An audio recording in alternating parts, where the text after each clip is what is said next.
আমার নওজওয়ানেরা, তরুণেরা, যুবকেরা, আল্লাহ পাক তোমাকে আমাকে দুটো পা দিয়েছে। ওরে আমার বান্দা বান্দিরে, এই পা দিয়ে তোরা আমার রাস্তায় হাঁটবে, এই পা দিয়ে তোরা মসজিদে যাবে, এই পা দিয়ে তোরা মাদ্রাসায় যাবে, এই পা দিয়ে হালাল রুজির জন্য যাবে।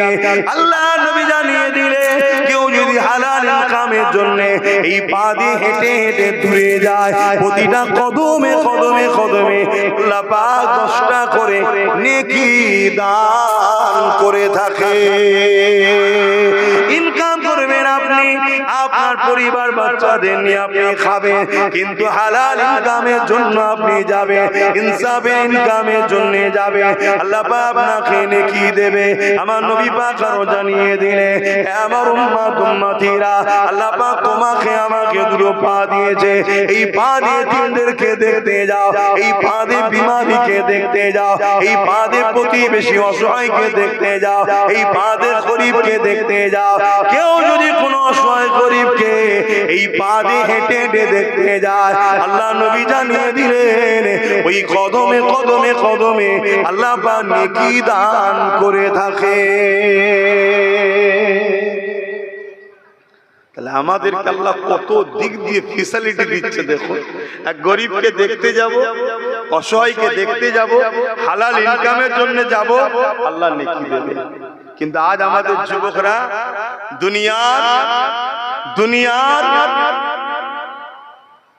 ইবলিসের দলের পাল্লায় পড়ে আমাদের ছেলেরা মেলায় যাচ্ছে, ফাংশনে যাচ্ছে, যাত্রায় যাচ্ছে, নাচ গান খেলা মেলাতেই পালিয়ে হেঁটে হেঁটে ঘুরে বেড়াচ্ছে।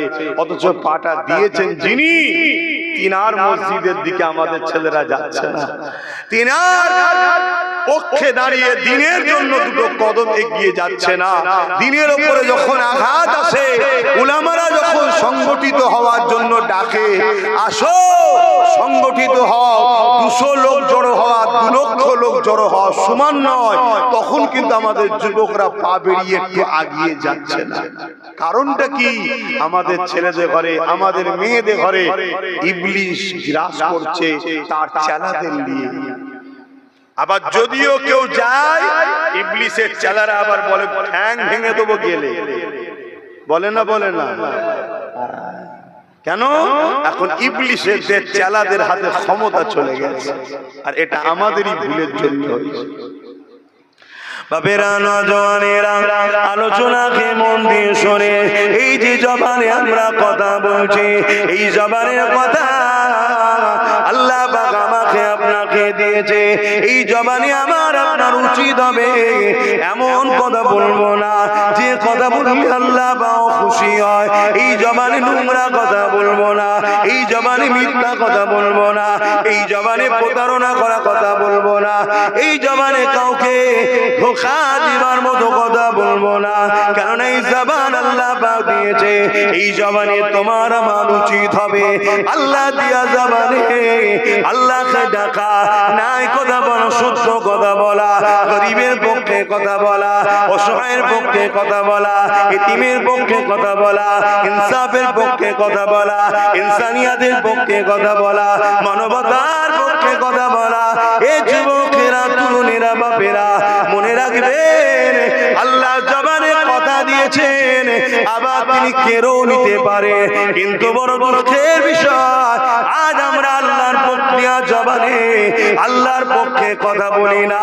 আল্লাহর দুশমন, আল্লাহর শত্রুতা যারা করে, দিনের বিরোধী যারা করে, তাদের পক্ষে আমাদের যুবকরা কথা বলছে। তারা আমাদেরকে বড় প্ল্যান করে নিয়ে গিয়ে এমন কিছু কিছু স্লোগান দিওয়াচ্ছে, যে স্লোগানে তোমার আমার ঘরে ছেলেদের ঈমান থাকছে না। আমার অজস্বিত অনেকে বলে তো হুজুরের ছেলে এসছে, ওনাকে বলো না একটু নামাজের কথা বলতে। অবশ্যই বলা দরকার, কিন্তু নামাজ আগে না ঈমান আগে? অনেকে বলে একটু রোজার কথা বলেন না, অবশ্যই বলা দরকার, রোজা আগে না ঈমান আগে? যদি এমন স্লোগান দিলেন যে স্লোগানে আপনার ঈমান চলে গেল, ওই বেঈমান নামাজ পড়ে লাভ হয়? তাহলে আগে ঈমানটা তো বাঁচাতে হবে। নামাজের কথা মসজিদে দাঁড়িয়ে ইমামরা বলে না 52 সপ্তাহ বলছে। নামাজের কথা তো 8 বছর থেকে বাপ মাকে বলা দরকার ছিল, আর 5 বছর বয়স থেকে হাত ধরে সাথে করে মসজিদে নিয়ে যাওয়া দরকার ছিল। তাহলে অটোমেটিক 2 দিন 3 দিন থাকলে যদি প্রেম হয়ে যায়, 2-5 বছর একসাথে যদি বাপের সাথে দাদুর সাথে মসজিদে যেত, অটোমেটিক একটা প্রেম তৈরি হতো, আর বলতে লাগতো না, টাইমে চলে যেত। আমরা মসজিদে বাচ্চাদের নিয়ে যাইনি, মেলায় নিয়ে গেছি, ফাংশনে নিয়ে গেছি, যাত্রায় নিয়ে গেছি, টিভির সামনে বসিয়েছি, বেঈমান অত্যাচার নেতাদের কাছে নিয়ে গেছি, কিন্তু আল্লাহর ঘরে নিয়ে আসিনি। এখন মৌলী সাহেব দিয়ে বলাতে গেলে আর হয়? এখন তো মৌলী সাহেবদের ঘরে দিয়ে প্রথমে নতুন করে ভিত থেকে শুরু করতে হবে। ভিতটা কি? ঈমান। ভিতটা কি গো? একটু ধৈর্য আছে তো নাকি? আমি দু কথা বলতে এসেছি, বলবো, একটু ধৈর্য ধরুন। তাহলে আল্লাহ দিল জবান, আল্লাহর পক্ষে কথা বলছি না, কথা বলছি কার হয়ে? যারা শয়তান ইবলিসের চেলা, তাদের হয়ে কথা বলছি, তাদের হয়ে জবান খরচ করছি। আর তারা এই সুযোগে আমাদেরকে সাথে নিয়ে ফেক ধারী সেকুলারের নামে আমাদের যুব সমাজের মুখ থেকে এমন কিছু কথা বার করিয়ে দিচ্ছে, যে কথায় আমাদের যুব সমাজ আল্লাহর সঙ্গে শিরক করার কথা বলার জন্য মুশরিক হয়ে যাচ্ছে। আমাদের ছেলেদের হুঁশ নাই। আমার যে অসুবিধা হচ্ছে, তাহলে বলবেন অসুবিধা নেই। আসুন একটা অঙ্গে তারিফ করে করে শেষ সময় হয়ে যাবে, আলোচনা শেষ হবে না। এবারে চলে আসুন, কেউ যদি আপনাকে নদীতে ডুবে যাচ্ছিলেন, হাতটা ধরে তোলে, আপনি তাকে কি বলবেন? ভাই রে, এই জিন্দেগি তোমার উপরে এহসান রইল, কোন সময় যদি প্রয়োজন হয় আপনি আমাকে বলবে। হঠাৎ করে ট্রেনে অ্যাক্সিডেন্ট হয়ে যাচ্ছে রে, কেউ হাতটা ধরে আপনাকে টেনে নিল, আপনি তাকে কি বলবে? ভাই রে, তোমার উপরে আমার জিন্দেগি এহসান রইল, কারণ আমি মরে যাচ্ছিলাম, তুমি হাত ধরে আমাকে টেনে নিয়েছো। এ যুবকেরা, আজ দুনিয়ার জমিনে ট্রেন থেকে হাত ধরে কেউ যদি তোমাকে বাঁচায়, মনে রাখবে যে হাত ধরে টেনেছে ওকে ওখানে আমার আল্লাহ পৌঁছেছে। তুমি নদী থেকে যে তোমাকে ডুবা তুললো, যে তুলেছে, সে ওখানে আল্লাহ তাকে পৌঁছেছে। বাঁচাবার মালিক অন্য কেউ নয়, আল্লাহ। সেই আল্লাহর জন্য কখনো কি বললে, ও আমার আল্লাহ, এই জিন্দেগি তো আপনি দিয়েছে, এই জিন্দেগি আপনার জন্য কুরবান হয়ে গেল, এই জিন্দেগি আপনার জন্যই দিয়ে দেবো। আমি দুনিয়ার সুখ শান্তি দেখবো না, আমার আরামায়েশ দেখবো না, আমার পছন্দ দেখবো না, আমি শুধুমাত্র আপনার জন্য থাকবো। আপনি যাতে রাজি, আমার আল্লাহ আমি তাতে রাজি। এই কথা কি কখনো বলেছে? অথচ আমার আল্লাহ বা দৈনিক তোমাকে আমাকে লক্ষ লক্ষ বার বাঁচাচ্ছে।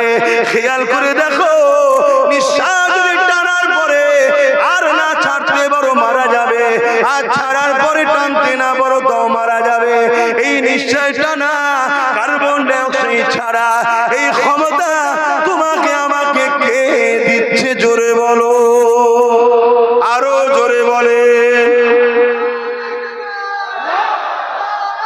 আল্লাহ। সেই আল্লাহর জন্য কোনো কিছু বলেছেন যে আল্লাহ, এই জিন্দেগি তো আপনার, বাঁচিয়ে তো রেখেছেন আপনি, কে টানলো? টানার ক্ষমতা কে দিল? বলুন, ছাড়ার ক্ষমতা কে দিয়েছে? আল্লাহ। আর যদি না টানতে পারি, না ছাড়তে পারি, বাপও বেশিক্ষণ রাখবে না, মাও বেশিক্ষণ রাখবে না, ছেলে মেয়েও বেশিক্ষণ রাখবে না, স্বামী স্ত্রী রাখবে না। কেন? তাড়াতাড়ি কবর দিয়ে পচে যাবে, গন্ধ হবে। দুনিয়া বড় স্বার্থের জায়গা। এই স্বার্থের দুনিয়ায় আমি আপনি আল্লাহ ভুলে গেলাম। এই স্বার্থের দুনিয়ায় ছোট হুজুর বলতেন গিলটির চমকে শোনা ভুলে গেলি জিনার নামী মাদ্রাসা। ছোট হুজুরের তো জুলফিকারিয়া। ছোট হুজুর পীর কেবলা বলতেন বাবারা গিলটির চমকে শোনা ভুলে গেলে, অর্থাৎ 2 নম্বরের চমক এত মানুষ অরিজিনাল সোনাটাকেই ভুলে যাচ্ছে এই দুনিয়ার মায়াজালে জড়িয়ে। হে আমার যুবকেরা, হে আমার বোনেরা, বাপেরা, মায়েরা, আমরা আখিরাত ভুলে গেলাম। একবারও বললাম না যে আল্লাহ আপনার জন্য আমার সবকিছু কুরবান করব, সবই তো আপনি দিয়েছেন, আপনার জন্যই কুরবান করব, এই আশা এই অঙ্গীকার আমি নিলাম। একবারও আমরা বলি না। অথচ দুনিয়ার কেউ একটু মাথায় হাত দিলে, কেউ একটু দুটো চাল আলু পেঁয়াজ দিলে তার জন্য এই কম মারপিট করে, এই কম লড়াই করে, এই কম খুন করে, এই কম কেস দেয়, এই কম ঘর ভাঙে, এই কম চুরি করে। অথচ গত 2-3 দিন আগে তোমাদের এই ভাটপাড়াতে এক মানবরূপী পশু যখন বলল আল্লাহ নাকি বলেছে রেপ করাটা পাপ নয়, ওই বেঈমান জাহান্নামের কুকুরটার বিরুদ্ধে আজ বাংলা জুড়ে কোনো আন্দোলন দেখা যাচ্ছে না। বড় লজ্জা লাগছে মুসলমানদের উপরে যে আমরা কত নিকৃষ্ট হয়ে গেলাম, কত খারাপ হয়ে গেলাম, যে আমরা আল্লাহর বিরুদ্ধে এত বড় ইলজাম লাগালো। ওই জাহান্নামের কুকুরটার বিরুদ্ধে আমাদেরকে রাস্তা ব্লক করে বসে থাকা দরকার আছে না? না, কই আজ আন্দোলন, তো আজ আন্দোলন কই? আমরা বলি আল্লাহ তোমায় ভালোবাসি, আমরা কি আল্লাহর? তাহলে আল্লাহ আমাদের সাহায্য করবে কেন? খাজা গরিবে নওয়াজ ছিল আল্লাহর। এক মঈনুদ্দিন আজমিরিকে কত রকম ভাবে চেষ্টা করেছিল, তারাবার মিটাবার পেরেছিল? একটু আওয়াজ দেবেন, পেরেছিল? জাদুকর নিয়ে এসছে, জাদুকর জয়পাল, জাদুকর জয়পালকে নিয়ে এসেছে। আর এক বিপদ করছে, এক্ষুনি লোক খেপে যাবে। ও লোক দেখতে হবে না আমাকে, ও তো উচিত ছিল ওই ধাপ থেকে দিবা। এত লেটে বোঝে কেন কি জানি, আমি ওই করি তাহলে। শুনছেন ওয়াজের বীজখানে কাটলে না ওয়াজের মুডও নষ্ট হয় আর লাইনটাও নষ্ট হয়ে যায়। জাদুকর জয়পালকে নিয়ে এসেছে খাজা গরিবে নওয়াজকে হারাবে বলে। জাদুকর জয়পাল আগুনের বান মারছে, আগুনের গোলা ছুটছে। গরিবে নওয়াজ তার 39 জন খাদেমকে একটা গোল রেখা দিয়ে বললেন এর ভেতর থেকে বাইরে বেরোবে না। যত আগুনের গোলা আসে সব ওই রেখার কাছে এসে ফিনিশ হয়ে যায়। গরিবে নওয়াজ ও তার সাথীদের উপরে আক্রমণ করতে পারছে না। গরিবে নওয়াজ যে জায়গায় বসেছিল রাজার উট ওই জায়গায় বসতো বলে অনেক জায়গা ফাঁকা থাকার পরও গরিবে নওয়াজকে সে জায়গা থেকে যখন তুলে দিল, উটও বসে রয়ে গেল, ও জায়গা থেকে উঠলো না। গরিবে নওয়াজকে হাজার দিক দিয়ে ক্ষতি করার চেষ্টা করেছিল না করেনি? পেরেছে। এক মঈনুদ্দিন আজমিরিকে কিছু করতে পারেনি। আর আজকে এত মঈনুদ্দিন, এত মুসলমান রোজ মিডিয়া খোলো, কোনো না কোনো জায়গায় হয় মব লিঞ্চিং, নাই গোরক্ষা বাহিনী, নাই লাভ জিহাদ, নাই রোহিঙ্গা, কিছু না কিছু অ্যাটাক দিয়ে মুসলমানকে হত্যা খুন করা হচ্ছে। হ্যাঁ কি না? আমার কথা বলুন, সত্য বলছি না মিথ্যা বলছি? কারণ কি? কারণ আমরা আল্লাহ নয়। আমরা মুখে বলছি আল্লাহকে ভালোবাসি, কিন্তু আল্লাহর জন্য হাকিকতে কাজ করি না। আপনারা সোশ্যাল মিডিয়া দেখেন কি জানি না, এই বাংলাতে কোন একজন মহিলাকে বলেছে অমুকের স্বামী নাই। কোন একজন মহিলাকে বলেছে অমুকের স্বামী নাই, কিন্তু স্বামী কথাটা না বলে আঞ্চলিক ভাষায় বলেছে। ইংলিশে হাজবেন্ড বলা হয়, আমরা স্বামী বলি। কথা বুঝে আসছে? আঞ্চলিক ভাষায় কি বলে? একটা গ্রাম্য ভাষা, এটা কি বলে তো, কি বলে ওটা আমি আর বলছি না, কথাটা ভুল নয় কিন্তু শুনতে একটু খারাপ লাগে। এক এক জায়গার বলি আর এক জায়গার গাল মতো লাগে কিন্তু কথা। ওই মুসলিম মহিলার নামে এক নামদারি মুনাফিক মুসলমান কেস করলো, পুলিশ এসে তুলে নিয়ে গেল। কেন? বলছে আমার ভালোবাসার ওপরে এই কথা বলেছে তাই আমি কেস করেছি। আজকে ভেবে দেখুন তো, এত বড় কথা বললো আল্লাহর সম্বন্ধে, এর বিরুদ্ধে কি কেস করবে? আমি কি বলছি বুঝছেন? তাহলে ভাবু, আমরা চারিদিকে ঘিরে ফেলেছে, একদিকে প্রকাশ্য ইসলামের দুশ্মনেরা, আর একদিকে আমাদের মধ্যে থাকা ছদ্মবেশী মুনাফিক মুসলমানেরা।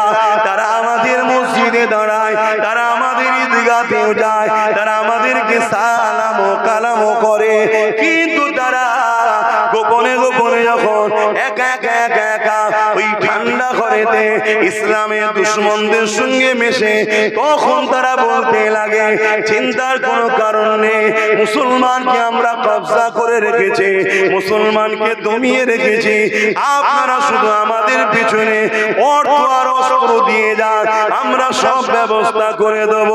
এ যুবকেরা, তরুণীরা, বাবেরা, এটা নতুন নয়, যুগে যুগে ছিল। তাই বলে দিয়ে যায় হযরত আবু বকর সিদ্দিক রাদিয়াল্লাহু তাআলা, এমন সময় তিনার সামনে এক গায়ের ইসলাম আমার আল্লাহ পাককে গালি দিয়েছে, আমার আল্লাহর উপর ছোট বড় কথা বলেছে। হযরত আবু বকর সিদ্দিক তার গালে এক টেনে চড় মেরে দিয়েছে। এই যখনই মেরে দিয়েছে, এই বিচারটা আমার নবী পাকের কাছে এসেছে। আমার নবী পাকের কাছে ওই গায়ের ইসলাম মানব নবী পশুটা যে আমার আল্লাহকে গাল দিয়েছিল, সে বিচার দিতে এসেছে। আল্লাহ নবীর কাছে বিচার দিয়ে বলতে লেগেছে, এ মুহাম্মদুর রাসূলুল্লাহ সাল্লাল্লাহু আলাইহি ওয়াসাল্লাম, এই আবু বকর আমাকে মেরেছে। হযরত আবু বকরকে আল্লাহ নবী জিজ্ঞাসা করলে, এ আবু বকর আপনি কেন মেরেছে? ওই সময় আবু বকর সিদ্দিক বললে, ইয়া রাসূলুল্লাহ, হাবিবাল্লাহ, এ জালিম আমার আল্লাহকে গাল দিয়েছে, আমি তার বিষয়ে কিছু বলি না, ও আমার আল্লাহকে গাল দিয়েছে। আমার আল্লাহকে গাল দেওয়ার জন্য আমি একে একটা চড় মেরেছি। ওই জালিম ইহুদি বলছে, গায়ের মুসলিম বলছে আমি গাল দিইনি। সে কি বলছে? আমি গাল। তখন তার সোশ্যাল মিডিয়া ছিল না যে ফটো তোলা থাকবে। গাল দিইনি, তৃতীয় কেউ ছিল না সেখানে। হযরত আবু বকর বলছে, না হুজুর, গাল দিয়েছে। আর ওই বেঈমান কি বলছে? জালিম বলছে, না দিইনি। ওই বেঈমান বলছে যে মুহাম্মদ সাল্লাল্লাহু আলাইহি ওয়াসাল্লাম কোন অন্যায়কে প্রমাণ করতে গেলে প্রমাণ লাগে। আবু বকরকে প্রমাণ দিতে বলেন যে আমি ওকে গাল দিয়েছি, প্রমাণ দিতে বলে। হযরত আবু বকর সিদ্দিক আল্লাহর নবী বললেন, আবু বকর এ তো ঠিক বলছে, যে তোমার আল্লাহকে গাল দিয়েছে তার জন্য তুমি যে মেরেছিলে, এর প্রমাণ কি? এর প্রমাণ কি আছে? এখানে আরেকটা কথা বলি, এই যে আল্লাহর উপরে রাগ, আল্লাহর বিষয়ে ছোট বড় কথা বলা, আজকের এই নতুন জাহান্নামের কুকুর যে বেরিয়েছে, এ শুধু নয়, যুগে যুগে এরকম আল্লাহর উপরে আঘাত একদল জালিমরা করেছে না করে না? আচ্ছা, এতে আমার আল্লাহর কিছু অসুবিধা আছে? না। কিন্তু এই জাহান্নামী কুকুরগুলোকে বানিয়েছো আল্লাহ আমাদের ঈমানের পরীক্ষার জন্য, আমাদের ঈমানের পরীক্ষার জন্য। হযরত আবু বকর সিদ্দিক খামোশ হয়ে গেলেন, কেননা ওনার কাছে প্রমাণ তো কেউ না, তৃতীয় তো কেউ ছিল না। আল্লাহ নবী বলতে লাগলেন, আবু বকর, ইনসাফ করতে গেলে তোমাকে তো প্রমাণ দিতে হবে, প্রমাণ না দিলে বিচার তো হবে না। এ বলছে গালি দিইনি, আর তুমি মেরেছো, স্বীকারও করেছো, কিন্তু গাল দেওয়ার জন্য মেরেছো, কিন্তু এ তো গাল দিয়েছে বলছে না।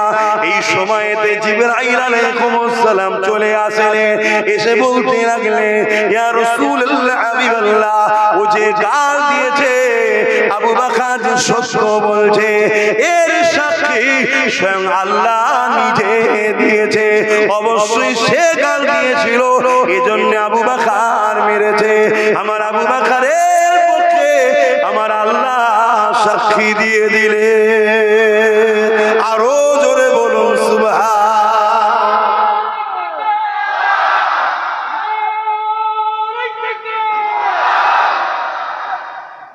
কিন্তু আজ আমাদের চোখের সামনে আমাদের বাংলায় আমরা মুসলমান বলি, আমাদের সরকার রয়েছে, বলি না বলি, এই মুসলমান বলে না বলে না, সেখানে আমার আল্লাহ নিয়ে এত বড় একটা নোংরা কথা, মিথ্যা কথা, একটা পৃথিবীর বিখ্যাত ধর্মের উপরে আঘাত দিচ্ছে, কোনো বিচার হবে মনে হয়?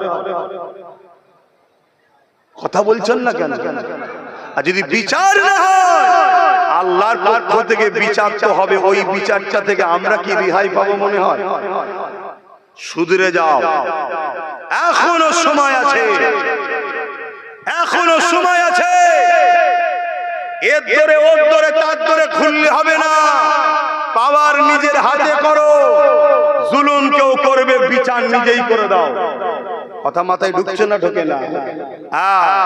এজন্য পাওয়ার দরকার। বড় দুঃখ, বারবার ইসলাম বা আমরা কখনো কোন ধর্মের বিষয়ে, কোন ব্যক্তি পার্সোনাল বিষয়ে, কোন ধর্মগুরুর বিষয়ে আমরা কখনো কোনো আঘাত দিয়ে কথা বলি না। কিন্তু বারবার কখনো তিন তালাক নিয়ে, কখনো বোরখা নিয়ে, কখনো আমার রাসূলের ছবি নিয়ে, কখনো আবার আই লাভ মোহাম্মদ রাসূল লেখা নিয়ে বারবার আমার দেশে তো এই ফিতনা হচ্ছে না, হয় না। এর জন্য দোষী যদি কাউকে করতে হয়, আমায় যদি প্রশ্ন করেন, নাম্বার 1 দোষী আমরা নিজেরা। আমরা নিজেরা, আমরা সর্বসময় নিজের বাচ্চার পাত থেকে কেড়ে নিয়ে অপরের পেটকে সবসময় ভরিয়েছি আমরা। এজন্য আজকে আমাদের এই দুর্দশা হচ্ছে।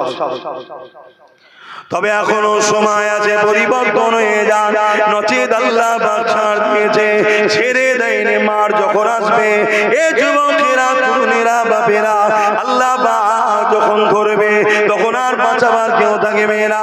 বারবার বারবার ইসলামের উপরে আঘাত হয়। হ্যাঁ, আঘাত দিবার পিছনে কারণ রয়েছে। কেন ইসলামকে তারা ভয় করে? কেন ভয় করে? ইসলাম ইনসাফের না, তারা ইনসাফের বিরুদ্ধে। ইসলাম মানবতার না, তারা মানবতার বিরুদ্ধে। ইসলাম খোদার্থ মানুষের না, খারাপ না, তারা খোদার্থ মানুষ বানাতে চেষ্টা করছে। ইসলাম অসহায়কে সাহায্য করার না, তারা অসহায়কে লুটতে চাইছে। ইসলাম জাস্টিস ইনসাফের না, তারা ইনসাফ মিটিয়ে দিয়ে জুলুমের সাম্রাজ্য তৈরি করছে। তারা ইতিহাস দেখেছে, যুগে যুগে যুগে ইসলামের কাছে জালিমরা পরাজিত হয়েছে, ইসলামের কাছে মানবরূপী পশুরা পরাজিত হয়েছে, ইসলামের কাছে অন্যায় মিটে গেছে, ইসলামের কাছে অন্ধকার মিটে গেছে, ইসলামের কাছে নারীদের উপরে জুলুম যারা করেছে তারা মিটে গেছে। তাই আতঙ্কে রয়েছে ইসলামকে কিভাবে মিটানো যায়। ইসলাম যদি মিটাতে না পারি, আমরা যে মানুষের খোদা হতে চাইছি, এই খোদাইত্বটা হতে পারবো না। কেননা ইসলাম শিক্ষা দিয়েছে মানুষ কখনো মানুষের প্রভু হবে না। তাই ইসলামকে তারা মিটাবার জন্য টার্গেট করছে। এই টার্গেটে তারা বারে বারে বারে ইসলামের উপরে আঘাত দিয়ে কথা বলে দেখে যে কতগুলো মুসলমানের মধ্যে এখনো ঈমানদার আছে, কতগুলো মুসলমান সুরাতে ভেতরে ভেতরে বেঈমান হয়ে গেছে। এগুলোকে তারা পরীক্ষা করে করে দেখে। এই যে আমরা ফ্রিতে খাওয়াচ্ছি, এই যে আমরা ফ্রিতে দিচ্ছি, এই যে হারাম অর্থদেরকে খাওয়াচ্ছি, এটা খাওয়ার পরে এরা আল্লাহ রাসূল থেকে কতটা সরলো, এটা দেখার জন্য বারবার এইরকম কথা কোনো মাইকলা ভাইকে বলবো আর একদম হাত দেবেন না, যা আছে এইভাবেই থাক।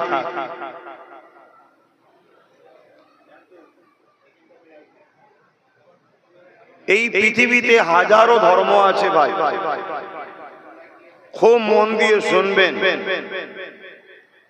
যার ধর্ম, যার আস্থা, যার বিশ্বাস, যার ভালোবাসা, যার পছন্দ তার কাছে, এ নিয়ে আমাদের কোন রকম মাথা ব্যথা নাই।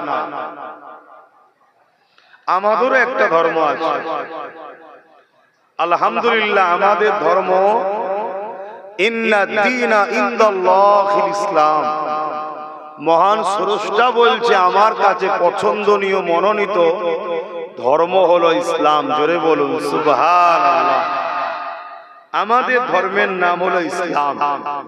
সালাম থেকে এসেছে ইসলাম, যার মানে শান্তি পাবার জন্য নিজের ইচ্ছাকে কুরবানি করে স্রষ্টার কাছে নিজেকে সমর্পণ করে তার ইচ্ছার উপরে গর্দান ঝুঁকিয়ে দেওয়া। কথা বুঝলেন? মহান স্রষ্টা রব্বুল আলামিন তিনি বড় দয়ালু। জমিনে আসমানে কায়নাতে যা কিছু বানিয়েছেন সবকিছু আমাদের খেদমতের, আমাদের খাদেম করে বানিয়েছে। বলুন সুবহানাল্লাহ। সূর্য আমাদের খাদেম,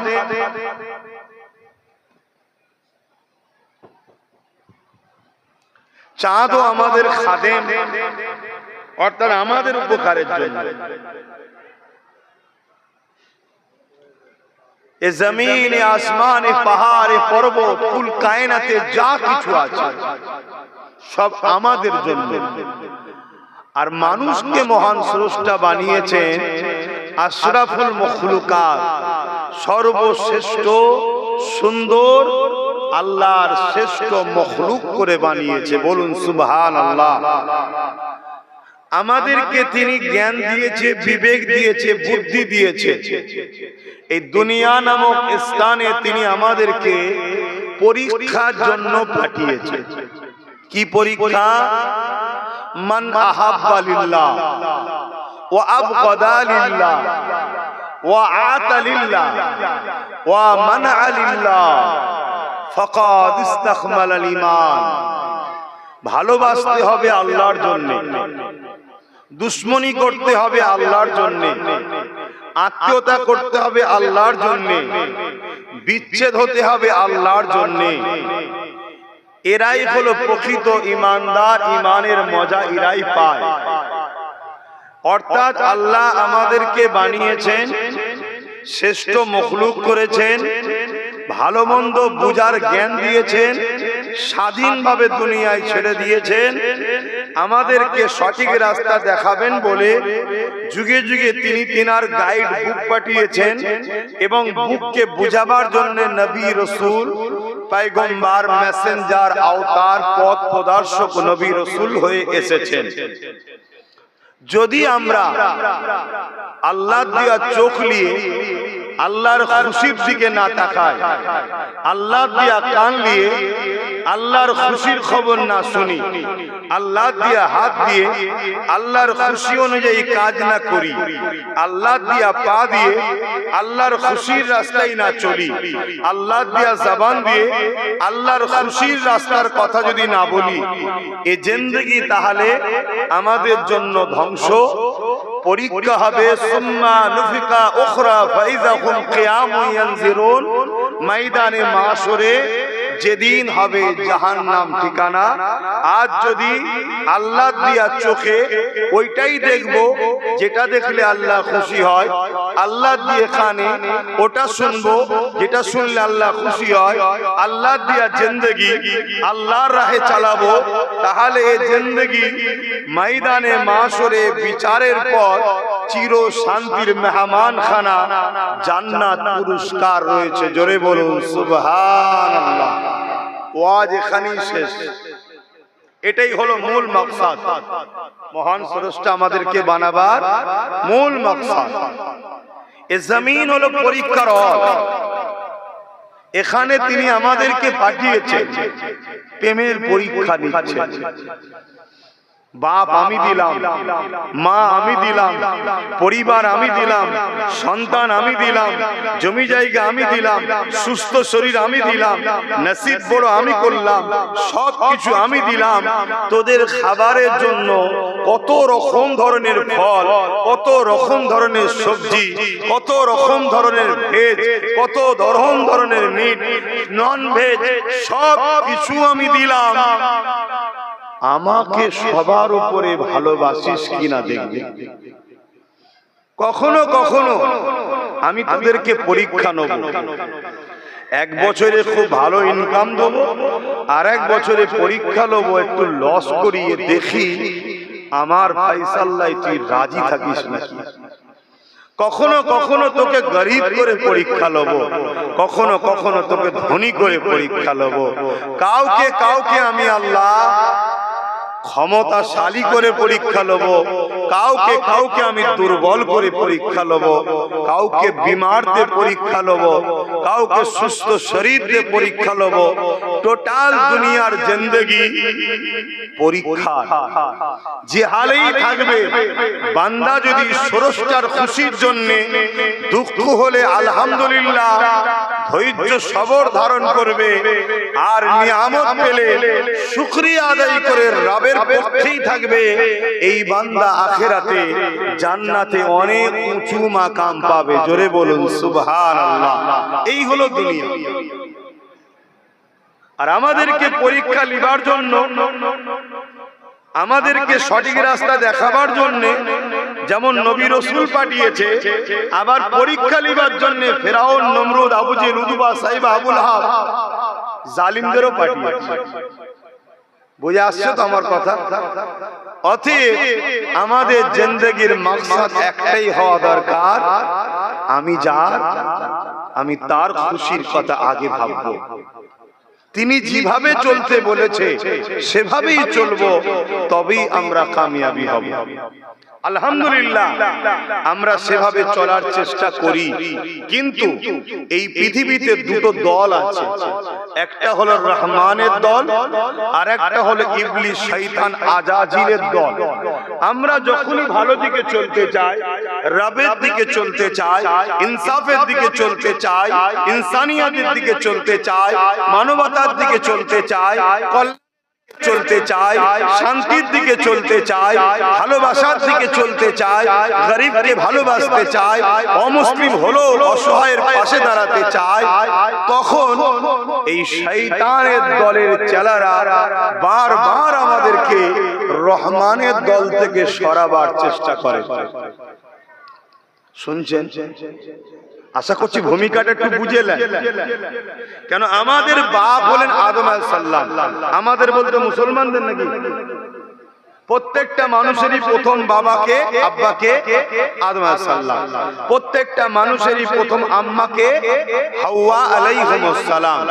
বাপ আদম আর মা হাওয়া, ইনাদেরকে আল্লাহ মর্যাদা দেওয়ার জন্য ইবলিস শয়তান বড় রেগে গেল, বড় প্ল্যান করে বাপ ওর মাকে জান্নাত থেকে বার করেছে।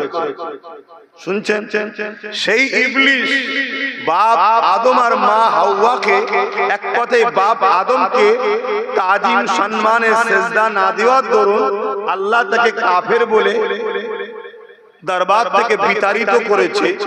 ইবলিস দেখলো আদমের জন্য আমার সব দাবদাবা শেষ, আমি যখন খুশি জান্নাতে ঢুকতাম, ফেরেশতারা আমার কাছে পড়তো, ফেরেশতাদেরকে আমি তম্বি করতাম, আমি জান্নাতের দুলনায় দুলতাম, ফেরেশতারা দুলা দিত। এত শান মর্যাদা সব শেষ হয়ে গেল এই আদমের জন্য। তাই ইবলিস আদম আলাইহিস সালামকে যেমন জান্নাত থেকে বার করার চেষ্টা করেছে, ঠিক তেমনি ইবলিস যুগে যুগে চায় আদমের ছেলেগুলোকে জাহান্নামে ঢুকাবো, জান্নাতে যেতে দেব না। তো ইবলিস তো ডাইরেক্ট আর এসছে না, ও এখন রেস্টে আছে। ও প্রচুর চেলা তৈরি করেছে। ওর চেলার একটার নাম ছিল নমরুদ, ফেরাউন, সাদ্দাত, এসব চেলা। আজকের দিনও ইবলিসের পৃথিবী জুড়ে অনেক চেলা আছে। সেই সব চেলাদের দ্বারা একটাই কাজ, ইসলাম থেকে আমাদেরকে সরাও ও ইসলামের বিরুদ্ধে মিথ্যা প্রচার করো, ইসলামকে ভুলিয়ে দাও, ইসলামকে মিটিয়ে দাও, অর্থাৎ রহমানের দল থেকে আদমের সন্তানগুলোকে সরাও। এ পর্যন্ত বুঝে এসেছে? এটাই হলো ইবলিসের কাজ। আর রহমানের দলের নবীর ওয়ারিস আলেম উলামারা চায় যুগে যুগে আপনাদের ঘরে ইবলিসের হাত থেকে বাঁচিয়ে রহমানের দলে নিয়ে এসে আল্লাহর জান্নাতের ঘর জান্নাতে থাকার চেষ্টা করা। এই যুগে যুগে ইবলিসের উত্তরসূরিরা রহমানের দলের উলামাদের উপরে জুলুমও করেছে। শুনছেন? আজও হবে না, হবে না। এবারে আপনাকে ঠিক করতে হবে রহমানের দল কোনটা আর ইবলিসের দল কোনটা, ওটা তো আপনাকে ঠিক করতে হবে। ভাইয়েরা আমার, আজও পৃথিবী জুড়ে চক্রান্ত চলছে। এই ফিতনা আজ নতুন নয়। আমার কিন্তু খুবই অসুবিধা হচ্ছে ভাই। একটা এতদিন পরে এলাম, একটা লাইট মাইক বলা নেই, দুদিক থেকে দুটো হ্যালোজেন মেরে এটা বন্ধ করে দিলেই তো মিটে যায়, এক্ষুনি পরিষ্কার হয়ে যাবে সব। কি সমস্যা? আমি এই দিকে খেয়াল করবো না, ওই দিকে ওয়াজ করবো। এমনি আমার ওয়াজকে এখন চিরুনি তল্লাশি চলছে। কথা বুঝছেন না? তাহলে এ তো আবার এতে টানবে।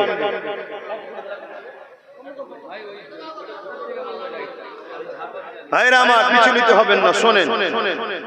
আমি শুরু, আমি শেষ, একটু মন দিয়ে শোনেন। তাহলে মিশনটা বুঝতে পেরেছেন? দুটো দল।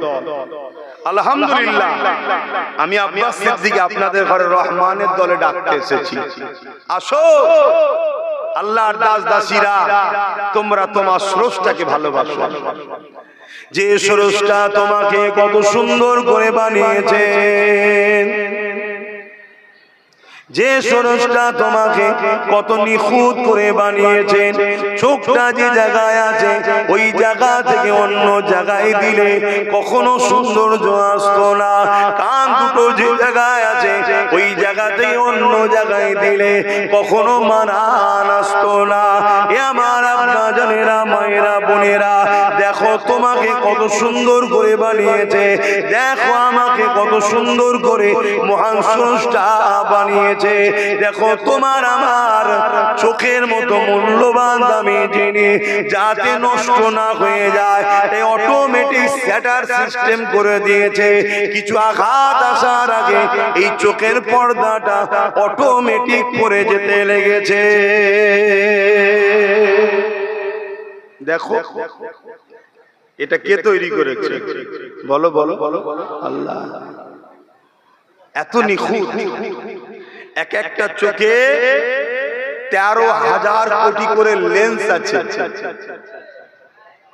এক মুহূর্তের মধ্যে আসমানে যায়, এই চোখ থেকে একটা জ্যোতি বেরোয়, আসমানকে স্পর্শ করে, ব্রেনকে এসে আবার সিগন্যাল দেয় এটা এই কালার। ব্রেন তখন আপনাকে আবার জানিয়ে দেয় এটা হলো আসমান, এটার এই কালার। এই তৈরি করেছেনটা কি? আল্লাহ। আল্লাহ কতটা ভালোবাসে আমাকে আপনাকে। বান্দাকে দুটো হাত দিয়েছি, বান্দা যাতে কারো মুখাপেক্ষি না হয়। এই হাত দিয়ে বান্দা হালাল ইনকাম করবে। এই বান্দে হাত দিয়ে আল্লাহ বান্দা ন্যায়ের পক্ষে কাজ করবে। এই হাত দিয়ে বান্দা ইনসাফের পক্ষে কাজ করবে। এই হাত দিয়ে বান্দা এমন করে গরিব দুঃখীদের সেবা করবে। এই হাত দিয়ে বান্দা বান্দি মা বাপের সেবা করবে। এই হাত বান্দা বান্দে এতিম গরিবকে দান করবে। এই হাতে বান্দা বান্দে আবার যখন প্রয়োজন হবে আমি আল্লাহ আমার কাছে হাত তুলে দোয়া চাইতে থাকবে। এই হাত আমি বান্দা বান্দিকে দিয়েছি। এই হাতে বান্দা বান্দে মসজিদ বানাবে, মাদ্রাসা বানাবে, এতিমখানা বানাবে। আমি আল্লাহ পাক তোমাকে কারো মুখাপেক্ষি করি না। আমি যদি হাত না দিতাম তাহলে তুমি পানি খরচের সময়ে অন্য কাজে অপমান হতে হতো। আমি আল্লাহ পাক দুটো হাত দিয়েছি। এই হাত দিয়ে আমার বান্দা বান্দিরে অন্যায় কাজ করো না, মিথ্যা কেস দিও না, মানুষের উপর জুলুম করো না, মানুষের ঘরকে ভেঙে দিও না, এতিমের উপর জুলুম করো না। ওরে আমার বান্দা বান্দিরে আমি আল্লাহ হাত দিয়েছি। এই হাত দিয়ে তোমরা আমার দ্বীনের খেদমত করো। এটাই তো উচিত হবে নাকি? আমরা কি মায়ের পেট থেকে হাতটা অন্য কারো দয়াতে পেয়েছি নাকি? যখন আমাদেরকে মায়ের পেটে বানানো হয়েছে কেউ জানতো পুরুষ হচ্ছে না নারী হচ্ছে, কিভাবে তৈরি হচ্ছে? আমার আল্লাহ দয়া করে যুবক তোমাদেরকে দুটো হাত দিয়েছে। এই হাত কোথায় লাগাচ্ছে একবার ভাবো। এই হাত দিয়ে তোমাদের উচিত ছিল ইনসাফের ঝান্ডাকে ধরা, ইনসানিয়াতের ঝান্ডাকে ধরা। আজ আমার কওমের ছেলে আল্লাহ দিয়ে হাত দিয়ে ইসলাম বিদ্বেষীদের ঝান্ডা ধরছে। এটা কি আল্লাহ আমাদেরকে ছাড় দিয়েছে বলে ছেড়ে দিচ্ছে ভাবছেন নাকি? আল্লাহ হিসাব নেবে না? আয় নেবে।